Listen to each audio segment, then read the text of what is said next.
தாயே, தர்ம தலைவியே, பிச்சை இருந்தா போடுமா, நல்லா இருப்பமா. அச்சோ பசிக்குதா? எத்தனை நாளா சாப்பிடல? 5 நாளா சாப்பிடலமா. தர்மம் இருந்தா செய்யுமா. அச்சோ 5 நாளா சாப்பிடலையா? சரி, உனக்கு நான் காசு தரேன், அதை சாப்பிட்டுக்கோ. உன் ட்ரெஸ்ஸை பாரு எவ்வளோ அழுக்கா இருக்குன்னு, அதுக்கும் சேர்த்து காசு தரேன். அதுக்கும் ட்ரெஸ்ஸு வாங்கி போட்டுக்கோ.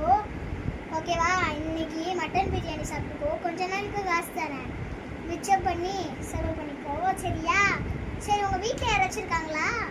என் தங்கச்சி இருக்காமா. ஓ, உன் தங்கச்சி இருக்காளா? சரி, உன் தங்கச்சிக்கோ சேர்த்து சாப்பாடு வாங்கி ட்ரெஸ் எல்லாம் வாங்கிக்கோ. சரி, இந்தா.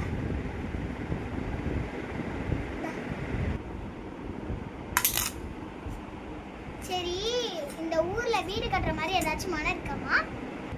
5 மனம் இருக்கு. எதுக்கு கேக்குறீங்க? இல்ல, நீங்க கொடுத்த பாக்கி காசுல அந்த 5 மணல வீடு வாங்கி போடலாம் தான். பிச்சைக்காரி.